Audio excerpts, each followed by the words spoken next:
다시 한번 부탁드리겠습니다. 방금 소개받은 제 이름은 이정현입니다. 아무튼 오늘 주제는 4차 산업혁명 시대.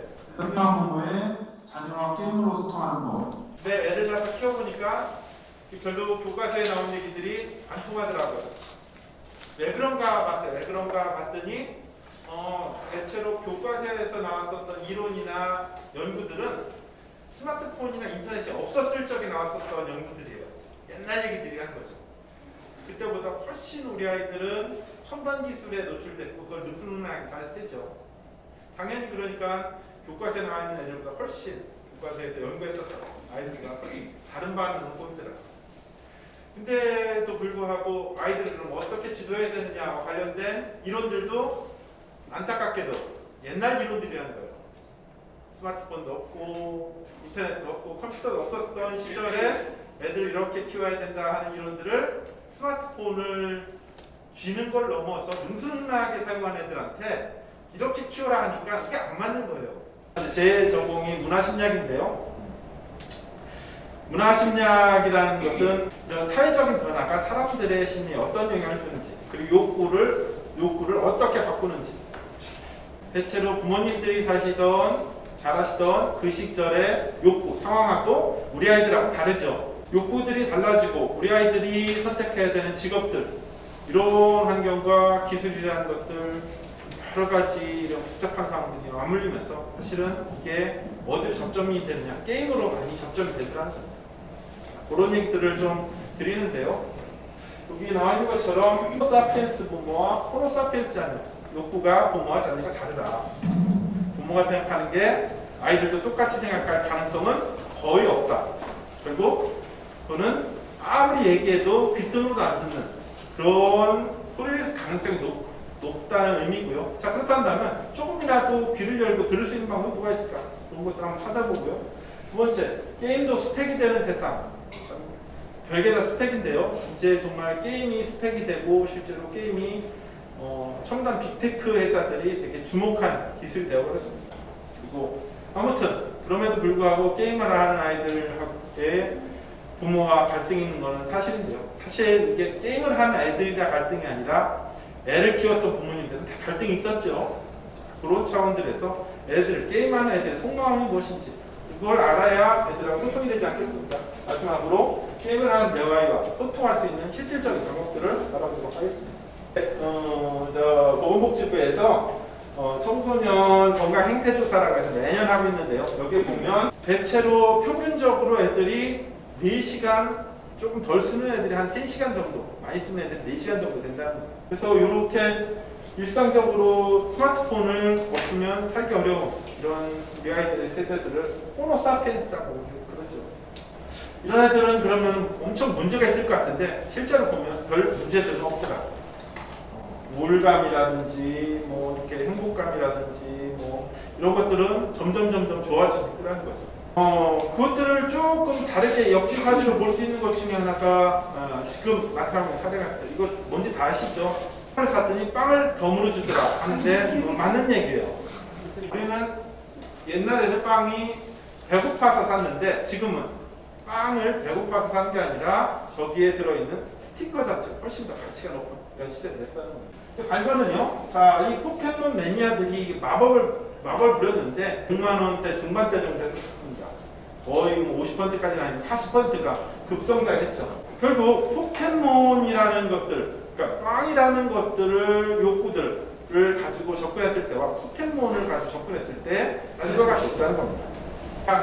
포켓몬이 아이들을 망친다, 애들을 폭력적으로 만들고 사행심을 조장하고 포켓몬이 모기에 실제로 이거에 열광했었던 애들이 지금 경제를 이끌어나가고 새로운 부가가치를 창출하고 있다는 거죠. 이 사례를 왜 이렇게 말씀을 드리냐? 사실 게임도 크게 다르지 않다는 겁니다. 게임만 해서 뭐가 다 된다는 얘기는 아닙니다. 하지만 이것 자체도 우리 아이들이 미래에 경제생활 혹은 사회를 이끌어나가는데 되게 중요한 자원이 될 수 있다. 그렇게 보신다면 아이들한테 할 수 있는 얘기와 아이들을 지도하는 방식은 지금과 조금 다를 수 있다. 그런 말씀을 드리기 위해서 결국 부모와 자녀는 관점이 다르고 욕구가 다릅니다. 그랬을 때 필요한 거는 낚시꾼의 지혜라는 생각이 들어요. 아이들에게 뭔가 부모의 의도를 전달하고 아이들의 미래를 위해서 조금 더 바람직한 진로를 하기 위해서는 부모가 좋아하는 아이스크림이 아니라 그 아이들이 좋아하는 그 무엇인가를 됐을 때 훨씬 더 가능성이 높아진다는 겁니다. 자, 결국 제가 모두에도 말씀드렸습니다만 지금 필요한 거는 사실 지식이라기보다는 지혜 차원이라는 거죠. 지식보다 훨씬 넓은 범위들입니다. 지식이 뭐냐? 현재에 있는 객관적이고 사실적인 최신의 지식이라는 거죠. 그리고 통찰 판단이 있습니다. 지식부터 보도록 하죠. 게임과 스마트폰에 대한 지식들을 얼마나 가지고 있느냐. 사실 많은 경우 걱정은 하시지만 애들이 하는 게임 이름을 모르시는 경우들 많아요. 꼭 이름만 아시더라도 그 안에서 아이들이 하는 역할들이나 레벨이나 플레이 스타일을 물어보시면은 그걸 잘 모르겠어요 하십니다. 정말 아이들이 사랑하고 지가 좋아하는데 또 부모가 얘가 지금 안에서 뭐를 하는지 정도는 아시고 얘기를 하시는 것과 그러지 않고 그냥 모르겠어요. 얘는 게임만 해요 라고 하는 경우는 아마 소통의 레벨이 다를 거라고 봅니다. 그리고 이거보다 더 중요한 거는요. 아이와 부모 자신에 대한 지식이라는 겁니다. 애들을 저도 키워보면 내는 늘 어린 것 같아요. 근데 애들이 커가는 거에 따라서 사고방식과 이런 방식들이 다르다는 거죠. 초등학교 저학년과 고학년, 중학생들은 다릅니다. 또 다른 측면 중에 하나는 부모 자신에 대한 지식도 마찬가지입니다. 지금 내가 색안경을 써서 세상이 빨간지, 나는 벗고 있는데 세상이 원래 빨간지, 이런 거와 관련돼서 스스로 좀 돌아보실 필요가 있는데, 특히 기술 사회에서 좀 빠르게 변하는 사회에서 과거에 부모님들이 자랐을 때 청소년 시절에 렌즈를 쓰고 있지는 않는지 볼 필요가 있다는 겁니다. 자, 그 다음에 이렇게 바뀐 지식들을 안 낸다면 그 다음에 통찰이라는 거죠. 아이들의 마음과 기대, 이거는 부모와 이렇게 다르겠구나 라는 통찰들이 들겠죠. 또 애들이 지금 활동하는 지금 시대 그리고 미래 시대에는 이런 인재상이 필요하겠구나. 자, 이거는 부모에 대하고 이렇게 다르겠구나. 통찰이 들고요. 그랬을 때 판단이 결국 중요한 거죠. 그래서 그 중에 제일 중요한 게 뭐냐, 뭐를 선택하고 뭐에 집중할 것이냐, 부모는 아이들에 무엇을 해야 하느냐. 자, 이런 것은 이전의 지식과 통찰이 우리가 살펴보기 이전과 다를 거라는 겁니다. 오늘은 주로 지식과 관련된 말씀을 드릴 거고요. 부모님들이 하시는 말씀, 메시지가 늘 지금 하시던 이 말씀들을 크고 반복적으로 하는 문제가 아니라 좀 다르게도 하는 게 훨씬 더 잘 전달될 수 있다는 시사점을 일부 구독자를 통해서 알 수 있습니다. 더더군다나 이제는 코로나가 미치면서 놀라운 사회적 변화들이 일어나고 있죠. 이미 애들은 줌에서 모여서 놀죠. 공부도 하고 놀기도 합니다. 결국은 하이테크들, 이제 익숙하게 되는 이런 시점들에서 그런 하이테크 기기들은 실제로 콘텐츠들이 많은 부분들은 게임과 연관되어 있다는 거고요. 그러다 보니까 이런 것들이 실제로 요즘 아이들한테 미치는 영향들이 적지 않습니다. 또 재밌는 사례인데 미국 핵잠수함에서 컨트롤러들을 아주 잘 공학자들이 설계를 했는데 애들한테 알려주려다 보니까 신경들한테 알려주려다 보니까 이게 잘 안 되더라는 거예요. 실수하고 다루기도 어렵고. 그래서 뭘 했냐면은 게임 컨트롤러로 바꿔버렸어요. 왜? 신경들이 잘 다룰 수 있는 익숙한 기계니까. 그러니까 훨씬 더 이런 것들이 낮아지더라고요. 본인이 되기 위해서도 좋은 본인이 되기 위해서도 이 게임이라는 것들이 이런 알게 모르게 영향을 미치고 있고요. 그래서 논문을 쓰거나 뭘 하거나 하는데 실제로 이 수많은 사람들이 모여서 같이 협업을 하는 이런 능력들 역시도 대단히 게임을 통해서 늘어나는 능력 중에 하나고, 이게 부모님 세대하고 조금 다른 측면들을 하나의 단적으로 보여준 사례라고 하겠습니다. 자, 그랬을 때 그러니까 게임 얘기를 조금 했는데요. 요즘 게임이 진짜 어떤가, 대략 예전에 오락실 게임 정도는 다 해보셨으리라 생각되는데 그것을 넘어서 요즘 게임들이 어떤가에 대해서 좀 살펴보도록 하죠. 자, 그런 변화들을 보기 위해서 사실 게임만 보면은 세상이 어떻게 바뀌는지 모르는데요. 하나만 바뀌는 게 아닌데 이 시기에 해피밀 세트가 나올 때 무슨 변화가 있었냐 하면은 그때부터 사회 문제가 됐었던 게 뭐냐면 비만이라는 거. 이때 나타나는 게 무엇일까? 우리가 생각했을 때 뷰티 산업이나 다이어트 산업이 나왔습니다. 살 빼는 거에 엄청난 돈이 몰리고요. 뭔가 사람들의 아름다움을 갖고 있게 사람들이 나왔다는 거죠. 이런 풍요를 만들었던 게 컴퓨터였고요. 그럼 컴퓨터와 관련돼서 게임 산업이 같이 늘어났다는 겁니다. 자, 이런 트렌드들이 단지 게임을 많이 하고 늘어났다는 문제가 아니라 전반적인 인류의 기술적인 진보들이 이쪽으로 모이고 있는 거거든요. 근데 지금 봤을 때 사실 게임이 걱정스러워서 오셨다기보다는 지금 보면 청소년들은 이미 한 단계 넘었죠. 게임을 그렇게 많이 하진 않아요. 게임보다 유튜브가 더 걱정이시지 않나요? 유튜브예요. 근데 이제 유튜브가 어느 정도 수준이냐면은 이제 양방향 유튜브가 되는 거죠. 그러면 거의 이게 실시간 정말 방송 게임이 되는 이런 영상들로 되고 있다는 겁니다. 이거 관련돼서 요 시기에 우리 혁신적이었던 사람들 대표적인 사람이 빌 게이츠였죠. 빌 게이츠는 자기가 프로그래밍 했었던 경험을 가지고 게임을 활용합니다. 어떻게 해요? 마우스를 이렇게 씁니다 라고 매뉴얼을 만든 게 아니라 게임으로 가르쳐줬다는 겁니다. 지뢰찾기, 카드게임이라는 거죠. 지금 이건 다 윈도우에 깔려있죠. 자, 이게 그냥 깔려있는 게 아니라 그 디바이스들, 인터페이스들을 풀려나게 한 용도로 사용됐다는 겁니다. 자, 그러면 이제 이 뒤로 게임은 많은 경우 훈련용으로 이제 활용이 되게 되는데요. 그리고 이런 덕분에 아이들은 어찌 본다면 아이들뿐만 아니라 사람들은 조금 더 하이테크, 새로운 기술들을 훨씬 쉽게 접했다는 겁니다. 만약에 PC가 업무용이었다면은 우리 집에 있을 이유가 별로 없죠. 설령 있더라도 한 대면 되겠죠. 근데 지금 집집마다 애들마다 다 있어요. 자, 이걸 왜 말씀드리냐면은 스마트폰도 마찬가지라는 겁니다. 스마트폰이 대략 32억 대 정도 깔려 있는데요. 스마트폰 아이들부터 할아버지 주머니까지 들어간 이유들은 업무용이었다면 이건 불가능했다는 거죠. 실제로 스마트폰에서 유통되는 애플리케이션의 42%가 게임이고요. 그리고 매출은 거의 80%가 넘습니다. 그렇게 따지면 스마트폰은 사실 통신기기라기보다는 게임기에 가깝다는 거죠. 자, 앞으로 지금 제4차 산업혁명이라고 그랬죠. AI와 로봇, 얘네들이 보편화돼서 우리가 다 집집마다 식구마다 AI나 로봇을 한 대씩 갖고 있다면 걔는 틀림없이 뭐가 장착됐을 것이다? 게임일 가능성이 높다는 겁니다. 왜요? 이제까지 전화기부터 TV 또 다른 스마트폰, 휴대폰 이런 첨단 기기들이 다 걸어왔던 길이 그 기력이 못하는 거죠. 로봇과 AI가 용도는 뭘까? 생산성, 효율성은 이미 넘어섰다는 겁니다. 그랬을 때 첨단 기술을 보여주기 위해서 얘네들이 얼마나 정확하게 빠르게 물건을 만들어냅니다가 아니라는 겁니다.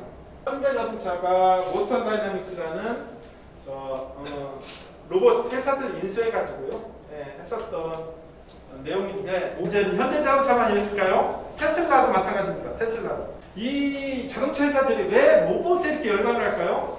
결국 자동차의 미래는 자율주행차로 가는 거고요. 자율주행차는 그냥 거기에 끝나는 게 아니라 사실은 얘네들하고 같이 패키징이 될 가능성이 높다는 겁니다. 차를 팔 때 차만 파는 게 아니라 쟤를 하나씩 끼워줘요.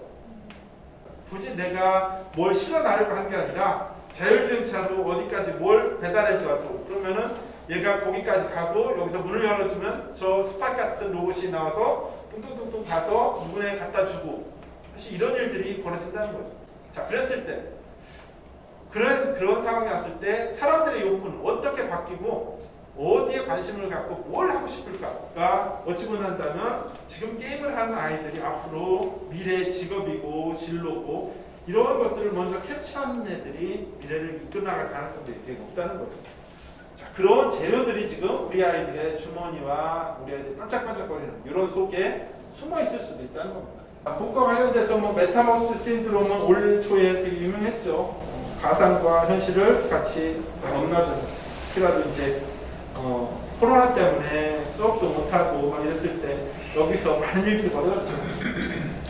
지금 우리 초딩들도 많이 하는 로블록스. 로블록스를 무시할 수 없는 이유가 뭐냐면은 13세 이하가 이용자의 절반이라는 거예요. 그거는 거꾸로 보면 페이스북이 로블록스가 되게 유망하고 페이스북이 되게 위험한 이유하고 똑같아요. 페이스북은 이용자 중에 대부분이 누군 건 아시죠? 젊은 친구들은 안 써요. 다 나이가 든 사람들이란 거예요. 결국 이게 앞으로 계속 서비스가 됐을 때 얘네들은 10대지만 앞으로 10년, 20년 후에 여기서 경제가 같이 달라붙고 뭔가 달라붙을 때 잠재력이 훨씬 더 커지기 때문에 지금 이런 것들이 이슈가 되고 있고, 바로 여기서 익숙한 그 기기들, 환경들이 앞으로 아이들이 이 속에서 많이 사용할 가능성이 높고요. 이 속에서 부가가치들이 일어날 가능성도 뭐 이미 지금 발생하고 있고 앞으로는 더 커질 가능성이 높아서 이제 이런 일들이 벌어지고 있고, 끊임없이 게임 회사뿐만 아니라 다른 회사들도 게임에 관심을 갖는 이유이기도 합니다. 국내 기업, 국민은행도 마찬가지입니다. 국민은행도 이런 데 입점을 해서 빨리 고객들을 선정하려고 그러죠. 애들이 이제 이 안에서 뭔가 진짜 게임도 하지만 실제 생활들하고 어떻게 연관되는지와 관련돼서 체험들을 하고 있습니다. 바이든 대통령은 모여봐야 동물에서 아마 초등학생이나 아니면 유치원생들이 다 이거 닌텐도 스위치를 샀던 이유가 이거였죠. 이거 동물에서 하려고 그랬는데요. 여기다가 캠프를 차렸습니다. 캠프를 차려가지고 선거운동을 했죠. 물론 모종숲에서 선거운동을 해서 바이든이 대통령이 되지는 않았습니다. 하지만 적어도 트럼프하고 뭔가 다르다는 것들을 보여준 거죠. 트럼프가 주로 보수적이나 이런 것들을 강조한 반면 나이가 많은 바이든이지만 게임 속에서 게임을 하는 유권자들을 만나고 되게 친근하게 접근하려는 것 자체가 이들의 표들을 모은 거고, 그게 바이든이 되는데 일조를 했다. 그런 기사들은 뭐 과하지는 않다고 보는데요. 이제 곧 우리나라뿐만 아니라 전 세계적으로 메타버스를 추구하는데 그 안에서 선거운동을 못하게 할 수가 없어요. 자, 그랬을 때 결국 게임이라는 것조차도 우리가 리더가 되거나 지도자가 되기 위해서 자, 이 안에서 어떻게 어필할 것이냐, 오프라인과 똑같이 온라인에서 어필할 때 이게 정말 먹힐 것이냐 안 먹힐 것이냐, 이건 좀 다른 차원들이고요. 결국 여기서 계속 말씀드리는 거는 게임이 단지 애들이 하는 것들 넘어서 첨단 사회, 지금 가장 화두가 되고 있는 기술이자 문화의 접점이 되고 있다는 겁니다. 자, 이러시면은 조금 오해하실 만한 게, 그럼 이것만 하면은 다 우리 애들 잘 되냐? 저 이런 말씀 드리고자 하는 게 아닙니다. 이게 되게 중요한 미래관, 관문이 될 수 있다. 마찬가지로 이런 회사에 게임만 잘한다고 들어가는 건 아닙니다. 하지만 게임을 못하고 이해하지 못하고 정말 해보지 않은 사람들, 여기에 들어가서 뭔가 중요한 역할을 하는 것은 이제는 불가한 시점이 됐다는 겁니다.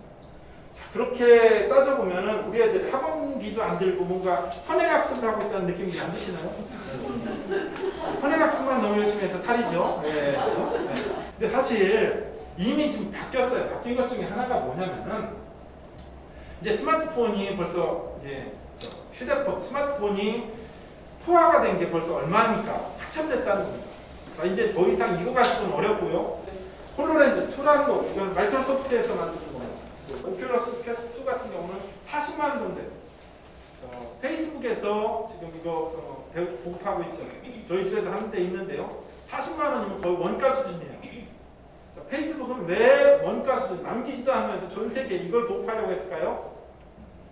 이게 결국 뭘 대체한다? 스마트폰을 대체할 가능성이 높다는 겁니다. 자, 그렇게 하기 위해서 이게 사용했을 때 스마트폰과 어떤 다른 경험을 주는지 해서 많은 체험들을 시키고자 연가의 공사 좀 배포하고 있죠. 자, 1인 1 VR기가 대중화되고 있고요. 이때 경험은 스마트폰 저리 가라의 경험이 될 겁니다. 거꾸로 보면 스마트폰 때문에 이게 좀 안절부절 못한다면 앞으로 이런 시절이 되면 부모님들은 아마 두 손 두 발 들고 정말 패닉 상태가 될 가능성이 높다는 겁니다. 지금 이런 정도는 몸풀기다 이렇게 생각하시고 긴장 푸시고 이렇게 너그럽게 대하셔야지, 이게 벌써 지금부터 전쟁을 하시면 곤란하다. 요거 같은 경우는 아까 홀로렌즈 2 같은 경우인데요. 그리고 또 잠깐만 보실까요? 하다 봅니다. 아무튼 이 기술이 다 뭐다? 게임 기술이라는 거죠. 그래서 게임 기술은 특별한 기술이 아니라 범용 기술, 제너럴 퍼포스 테크놀로지라고 하는데요. 이거는 게임만 만드는 게 아니라 그 어떤 데다 다 적용해도 확장 가능한 일반적인 기술이라는 겁니다. 그거의 가장 정점이 게임이라는 거죠. 게임을 할 수 있다면 그것을 할 수 있는 일은 너무 간단하고 쉬운 과업이 되어버렸습니다. 일을 하건 공장을 돌리건 뭘 하건 이런 일들이 옛날에는 그럴 것이다 얘기했는데 이미 실현되고 있는 이런 단계라고 했습니다. 결국은 지금 자동차 회사들이나 지금 첨단 하이테크 회사들이 꿈꾸는 대략의 모델들이 여기 나옵니다. 자율 기술들이 늘어나면 사실은 이게 단지 일자리나 이런 것뿐만 아니라 경제 체제나 전반적인 것들이 지금 바뀌고 있고요. 우리나라 하이닉스 같은 경우도 구인 광고가 이제 이렇게 나오고 있어요. 한번 보시죠. 하이닉스가 이런 방식으로 테너시티 신드롬이라는 캠페인들을 2017년도부터 계속하고 있습니다. 과거 같은 경우는 게임 중독이라고 했을 만한 사례를 테너시티 신드롬, 집념 증후군. 야, 이게 좀 컨셉이 좀 달라졌죠. 자, 이렇고 이런 사람들이 필요한 이유들은 아까 얘기했던 것처럼 되게 목표를 향해서 되게 집요하다. 우리 애들이 게임을 되게 집요하게 하는 것처럼 이러고 여기서 뭔가 협력을 하고 그리고 새로운 디바이스나 이런 데에 되게 능숙하고 이런 것들을 그 하이닉스에서는 이 새로운 인재들이 필요한 역량이다 해가지고 뽑고 있다는 겁니다.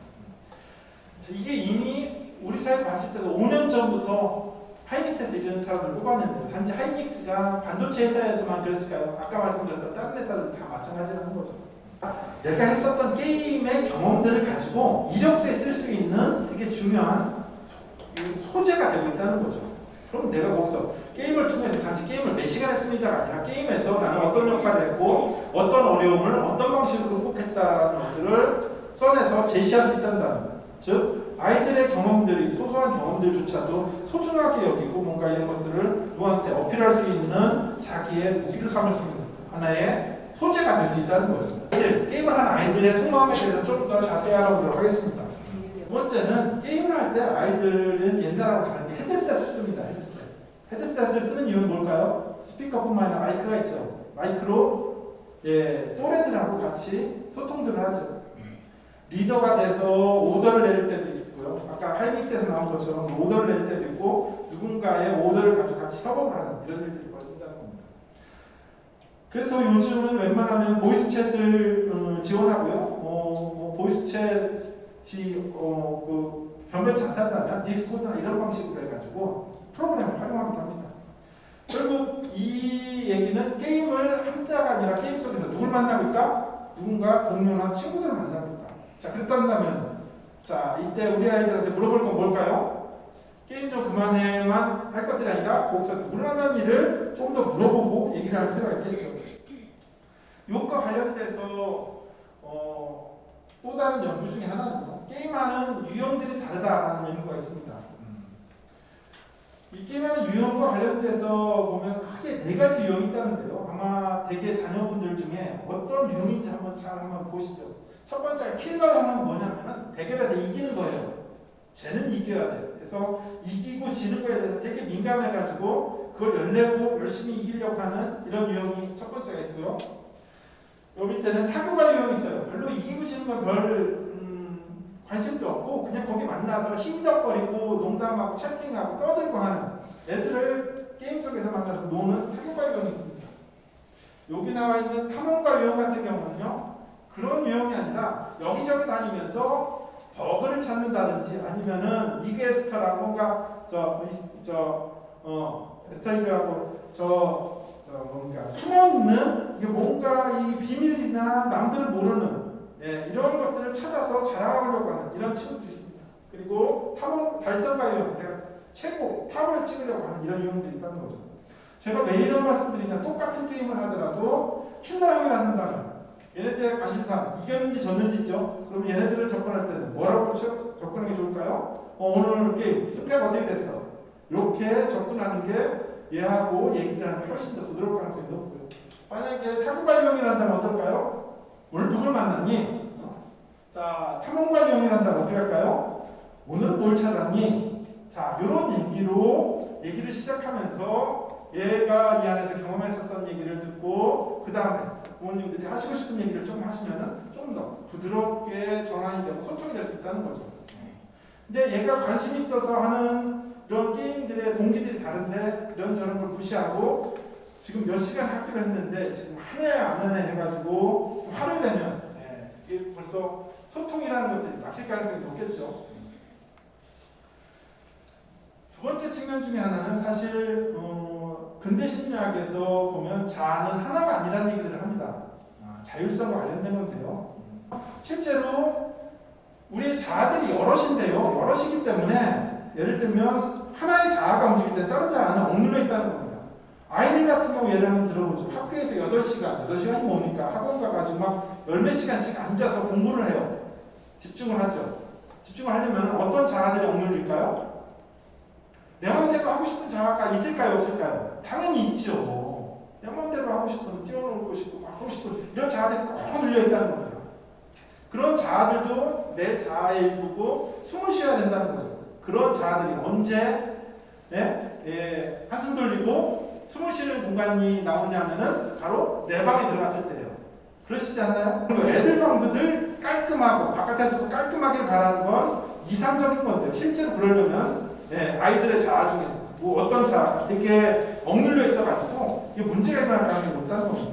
그나마 풀어놓을 수 있는 데가 어딜까요? 게임이라는 거죠. 실은 이런 것들이 앞서서 말씀드렸습니다만은 밸런스라는 게 있어요.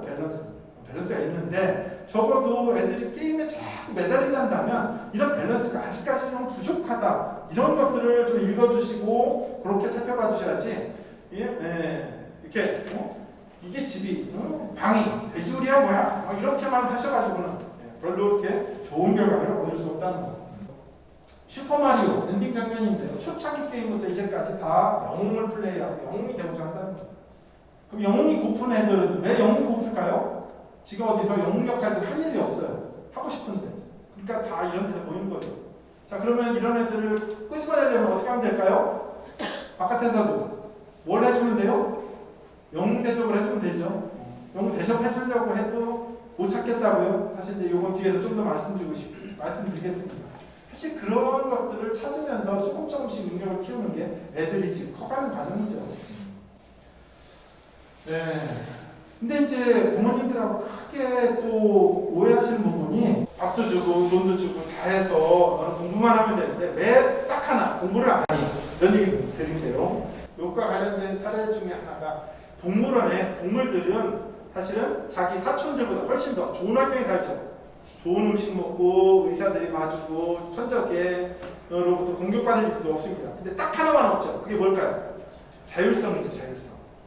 자율성을 포기하고 그 모든 것들을 다 얻었다면 그 야생에 있는 사촌들보다 더 행복해야 될 텐데 수명도 짧고요. 임신도 안 돼요.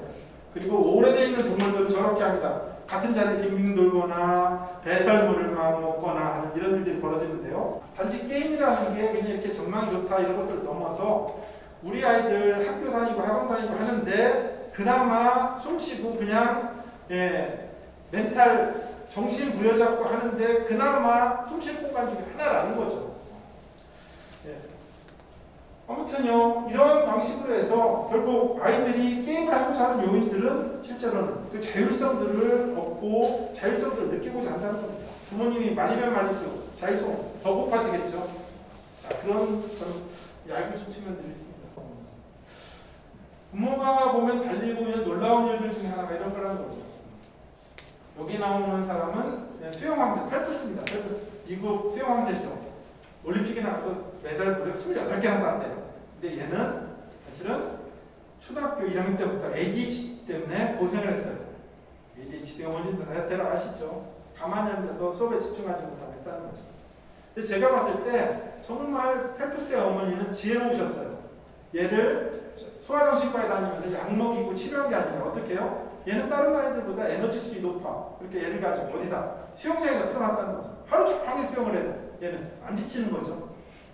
그래, 걔의 특성들을 가지고 살려서 얘는 ADHD라는 게 얘의 핸디캡이 아니라 얘의 어떤 특성으로 해서 수영 황제로 해서 여기서 다른 사람들하고 그냥 환자가 아니라 다른 사람들의 존경을 받으면서 살 수 있었다는 거죠. 자, 과연 우리 애를 어떻게 볼 것이냐 여러 가지를 볼 수 있다는 거죠. 아까 나의 아름다운 내가 못된 잘못처럼 어떻게 보는 게 유리하냐 정답은 없다는 겁니다.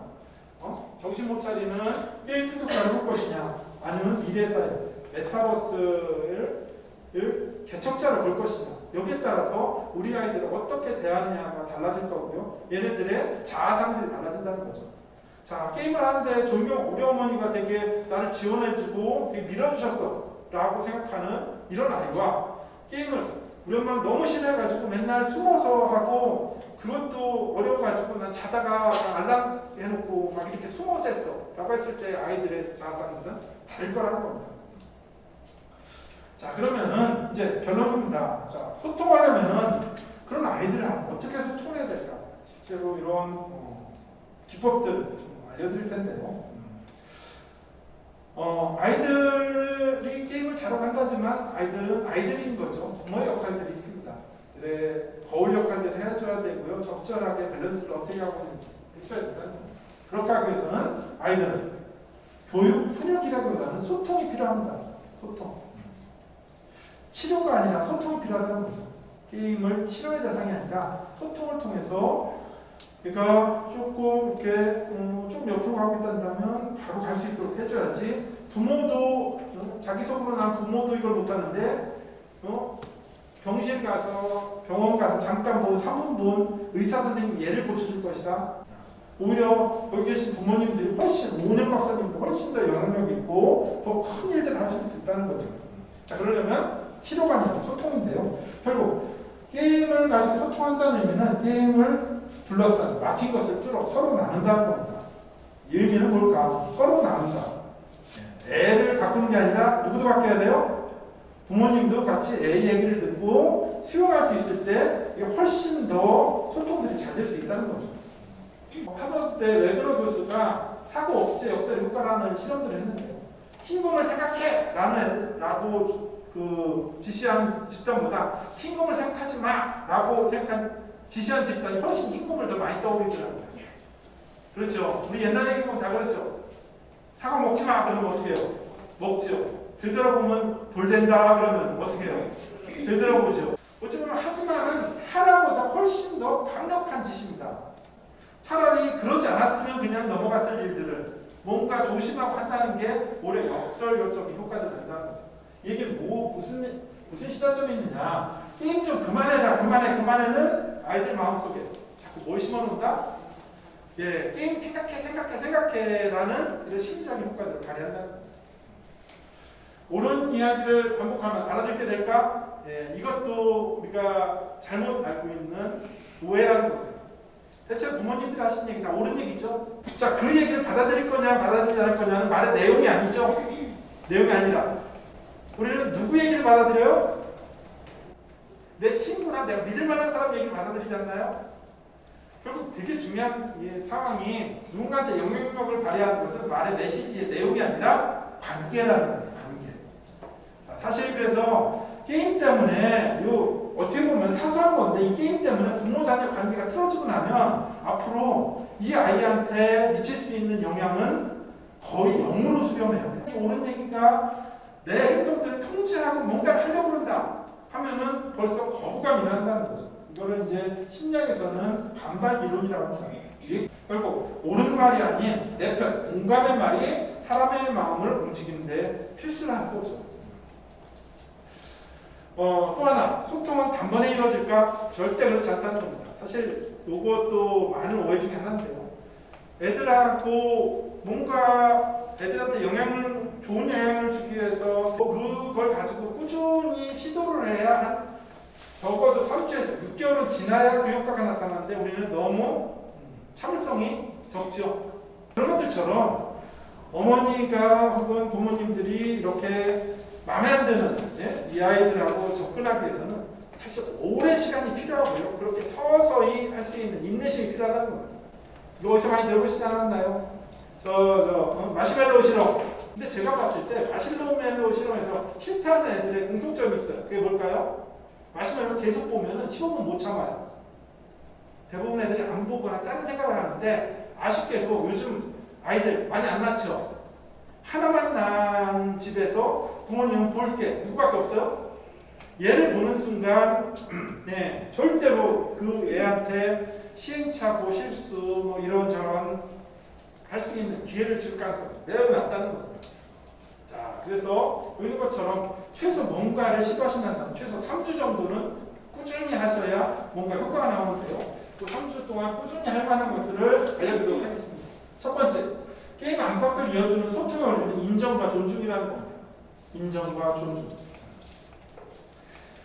게임 속에서 게임을 하는 애들이 사실 이기기를 바라는 그런 하나의 수단이라는 거죠. 게임에서 이기고 지고 이기면 좋죠. 하지만 거기서 궁극적으로 이게 목표가 아니라 그 속에서 인정을 받기를 원하는 겁니다. 이게 롤에서 가장 많이 나오는 가변편 중에는 엄지척이에요. 잘했을 때. 우리 편이 잘했을 때 엄지척. 그러고 상대편이지만 멋진 스킬을 발휘하면 네, 엄지척 이렇게 합니다. 그럼 뿌듯하죠. 요 밑에는 오버워치라는 게임이에요.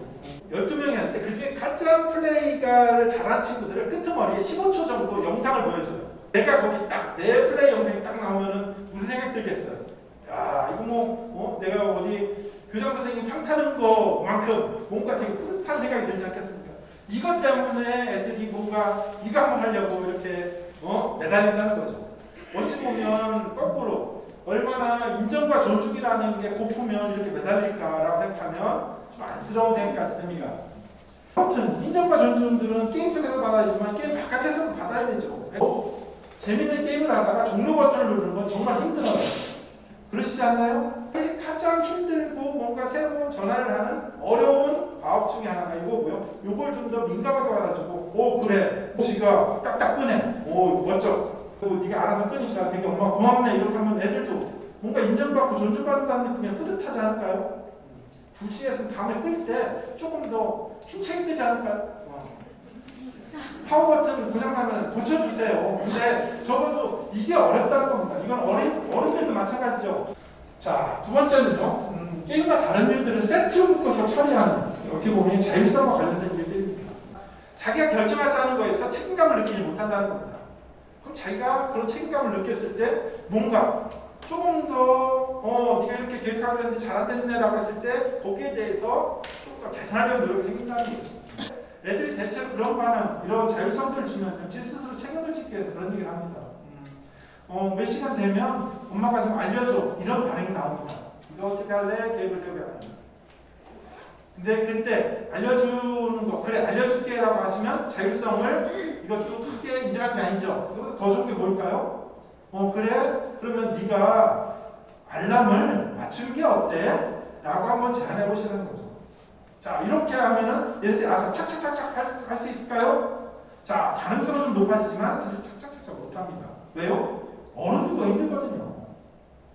기본적으로 재밌는 거를 하다가 멈추면 너무 힘들어요. 어른도 힘든데 이제 한 10년 안팎 산 애들이 척척하길 바라는 게 비현실적이죠. 그러니까 사람은 못 지키는 게 디폴트고요. 지키는 거를 어떻게 해야 된다?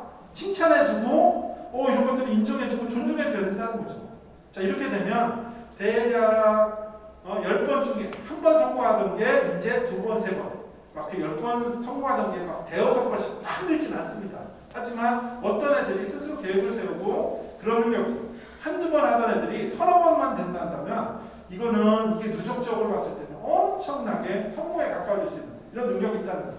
결국 게임이라는 것을 게임으로만 보지 말고 애들이 자라나면서 스스로 시간과 자기 행동을 통제하는 훈련의 장으로 삼고 이런 것들 이전보다 얼마나 좀 늘었는지 이런 것들을 관찰해주고 뭔가 늘었을 때 칭찬해주는 역할들 이게 바로 부모님의 역할이 아닌가 싶습니다. 자 실수보다는 성취에 통통 칭찬을 해라 그런 것들. 네, 게임을 활용하는 방법인데요. 미션 형태로 주라는 거예요. 그래 2시간만 한다고 토요일날 일요일날 2시간만 한다고 자 그랬을 때 이 미션을 주려면 어떻게 하면 될까요? 네가 약속한 게임 시간 2시간 오늘 지킬 수 있을까 없을까 의문문으로 물어보라는 거죠. 이게 미션이 되는 거죠. 자 그러면 이제 무슨 일이 벌어지겠어요? 2시간 네가 얘기했고 자 오늘은 어디 한번 지키나 보자 이제 이렇게 하시지 말고요. 네. 그래 네가 얘기했는데 한번 지킬 수 있을까 없을까 궁금하네. 자 그럼 지키면은 칭찬해 주는 거고요. 네. 못 지키면 어떻게 하면 됩니까? 자 오늘 미션 실패 땡 이렇게 접근하시라는 거죠. 뭐 맨날 거짓말이야 얘기만 하고 맨날 지킨다고 하더니 이렇게만 하시지 말고 애의 자존감이나 어떤 심리적인 것들 건드리지 말고 그냥 그 지켰다 못 지켰다 행동 자체에 집중을 하시면 사실 어머니도 조금 스트레스가 덜합니다. 자 그런 방식이 팁이 하나 있고요. 이렇게 뭔가 이렇게 해라 라기보다는 이렇게 할래 저렇게 할래 할 수 있을까? 이런 방식으로 하면 훨씬 더 애들의 동기들이 상승하고 이런 것들을 지킬 가능성이 높아진다고 합니다. 적어도 이게 먹히려면은 중학생까지는 안 먹혀요. 초등학교 4, 5학년까지 먹힙니다. 적어도 이전에 기회가 있으시다면 이런 방식으로 해놓고 한다면 좀 더 컸을 때 큰 문제들은 없는 것 같습니다. 세 번째는요, 온라인과 오프라인 모두의 영웅들. 게임 속에서의 인정과 존중을 게임 바깥으로 확장할 필요가 있다는 거죠. 애들 그러지 않습니까? 게임할 때 뭐 카트라이더 같은 거 하면 막 곡을 쓰고 막 그러지 않습니까? 그렇듯이 그런 좋은 기분들을 바깥에서 하기를 다 원한다는 거죠. 그런 방식으로 아이가 안에서 했었던 이런 역할들 이런 것들을 바깥으로 끄집어내는데 좀 부모님들이 그런 활용들을 해주시면 훨씬 더 부드럽게 전환이 되고 아이들하고 소통도 할 수 있는 그런 것들이 된다는 겁니다. 애들 게임하면 가서 간식도 좀 주시고요. 등 좀 주물러 주시고 해보세요. 처음에는 왜 그래 깜짝 놀래요. 근데 그렇게 해서 조금 더 애가 하는 것을 좀 편안하게 지켜볼 수 있을 때 편안하게 말이 나오고 편안하게 말이 나와야 애하고 뭔가 고다운 진도가 나옵니다. 이게 까칠어진 말을 딱 듣는 순간 애들은 방어막이 딱 쳐져요. 아무튼 이런 방식으로 해서 뭔가 내가 인정과 존중을 받는다라고 했을 때 단지 아이들은 게임을 하는 걸 인정과 존중을 받는다를 넘어서 또 다른 어떤 부모님의 사랑을 느낀다는 거죠. 내가 좋아하는 것에 대해서 우리 부모님이 뭔가 인정을 해주고 같이 관심을 가져주시는구나 한다는 거죠. 우리 엄마가 게임을 별로 안 좋아하는데 그래도 내가 게임을 좋아한다고 하니까 옆에서 지켜봐주고 응원해주고 했었던 거는 그 아이가 앞으로 성인이 되더라도 절대로 잊지 못할 되게 그런 것들을 통해서 아이들은 부모의 사랑을 느끼는 그런 기회가 된다는 거. 자, 이런 사랑을 느끼고 나를 인정하고 존중한 사람이 하는 얘기들은 설사 좀 이렇게 거친 말이라서 치더라도 이게 나를 위한 거라고 이렇게 인식될 가능성이 높다는 겁니다. 보너스 미션인데요. 저희 막내한테 쓰는 방법입니다. 게임하는 건 뭐 네 자유 시간에 마음대로 하는데 자, 게임을 하고 나서 게임 일지를 하나 써라. 승패 몇 월며칠나. 근데 그런 거 말고 거기서 누구를 만났는지 부천에 사는 황금실떡 원딜 형을 만나가지고 게임을 했을 때 그 형이 스킬이 좋았는지 아니면 매너가 좋았는지 이런 것들을 써놓고 이렇게 하면은 실제로 아까 얘기했었던 대로 빅테크 회사에 이력서 낼 때 이런 자기소개서와 더불어 면접 갈 때 이거 들고 가라는 겁니다. 10년치 들고 가. 나는 게임을 하면서 온라인상에서 경험했었던 거 다 썼습니다라고 해서 보여주는 애들 틀림없이 취직됩니다. 사실은 뭐 조금 뭐가 부족하더라도 이런 정도의 경험과 열정과 집념이 있다면 테니스 신드롬이 별거 아니라는 거죠. 나는 옛날부터 했어요. 말도 하는 애들도 알고 실제로 자기가 자기를 증명할 수 있는 이런 정도 이런 것들은 지금 하는 경험들 속에서 차곡차곡 쌓일 수 있다는 마지막 장입니다. 결국 앞서서 말씀드렸던 것처럼 세상 기술이 발전되고 실제로 사람이 할 수 있는 해야 되는 일들이 점점 줄어들고요. 우리 여가 시간들이 늘어납니다. 즐거움을 추구하고자 한다는 거죠. 거기에 게임이라는 콘텐츠들은 이제 게임을 컴퓨터, 스마트폰을 넘어서 자동차나 생활 전반에 걸쳐가지고 지금 확산되고 있다는 거죠. 건축이나 방송이나. 그랬을 때 게임과 맞설보다 활용하는 지혜로운 부모님이 되셨으면 좋겠고요. 이제 4차 산업혁명 시대에 게임과 맞서기보다는 게임을 활용해서 우리 아이들이 훨씬 더 높은 곳으로 인재가 되고 그리고 부모 자녀 간에도 화목한 가정이 되는데 저희 강연이 미력한 도움이 되었으면 하는 마음으로 강의 마치도록 하겠습니다. 감사합니다.